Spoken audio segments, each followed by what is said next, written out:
This was the gym. No, this is the gym we will be training at. It's donated. So, pretty impressive. Yeah, you know? pretty nice. Very cool. Very cool. And so where do you work now? On Indoor Square. Oh, really? Yeah. Are you familiar with the area? I know. Be a rough crowd, you keep saying it. Well, you know. That's all I'm going to be thinking about. I see my goals. Taped together with Rick from Wave Media. He works at the Lobster Festival. So seeing actually what he does behind the scenes in the video, and then seeing the challenges that he has with his weight, it really was an eye-opener to me. So We're really on the right road. setbacks are all right. I anticipate we're going to have some bumps and some hurdles and whatnot. So the setbacks are going to be all right. I don't worry about the employee and friend relationship. Chad and I have a good relationship. You know, I can take one hat off, put the other hat on. So we'll have little webisodes that we're going to be putting together, and every so often, you know, you can view them, become a fan.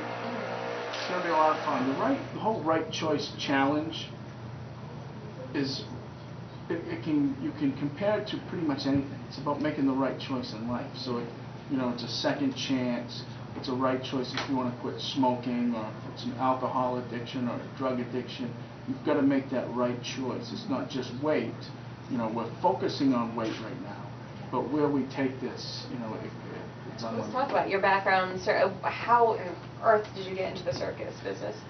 Well, I basically grew up in Greater Portland, between Portland and Scarborough, and at a young age, I was going to Nathan Clifford, and I started getting into the Children's Theater of Maine, and very quickly just fell in love with the arts. Last year, I was out on tour with Dane Cook, and I was his merchandise manager, and here I am schlepping boxes, and I move 2 boxes, and I'd be like, and basically, I finished that tour with Dane, but the company that I work with basically said, you're just too heavy, you're not, you're a walking liability. And so that kind of woke me up. And so then I returned to the circus. It was the only thing that I really knew how to do. And they basically said no. They said, you're too heavy, we don't want you to hurt yourself, we can't afford you having a heart attack in front of people. They just lost their dad. A couple of years before that, one of the girls. I started with Jim. The first thing that we were doing was an event for a local school that is like a school. I don't know exactly what the school is for, but it's a youth program, and it was dancing with the local stars type thing, and it was a fundraiser. And Jim brought me out and was introducing me to people, and just the community support was there. So I was at my low, losing my dad, but yet I just met this wonderful friend and employer. And at that point, I said, wow, it's time for me to make some changes. And I was thinking that way. This is in June. And in late June, I got a phone call telling me that The Biggest Loser was in Boston, holding an open call audition, cattle call audition, first 500 people in, get to go. And so I said, I'm on my way. I said, I'm on my way, and I got there, and got a chance. I was rushed to the front of the line. So you're basically volunteering your time, right? I am, yes. How'd you get into that? It was quite interesting because when I first had heard about Chad and his obstacles and what he was doing, trying out for The Biggest Loser, you hear that through the community. So you're kind of listening for more information on it. And then when I found out that he wasn't accepted into the program, I thought, what a bummer, for somebody to get up that amount of courage and to try out for that and then to be sort of let down. I want to be able to do what I can.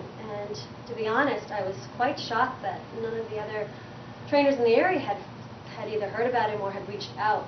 And for me to get in contact with him and to find that out, I was pumped. I really wanted to jump on board. And to donate my time to somebody who is motivated and has taken this huge step to make a change and to change their lifestyle, I definitely find that rewarding, and I want to help out and do whatever I can. Have you ever worked with somebody who is his weight?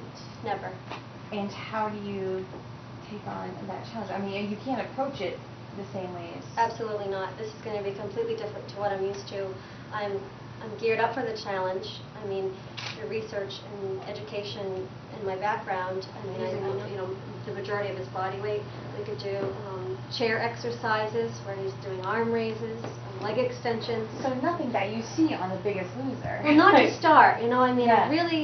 I really want to just take it slow at first and get his body conditioned and build that basic strength that he needs before we're really pounding the pavement. Is it 5? 4, any burns? 3, 2, that's side. Let's alternate now. Go side and we'll go forward. Forward. You don't follow direction, do you?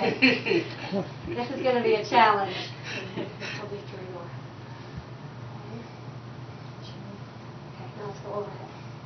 Both hands. 10. 8. It won't be like this. 7. It'll be I'll be okay. organized. 6.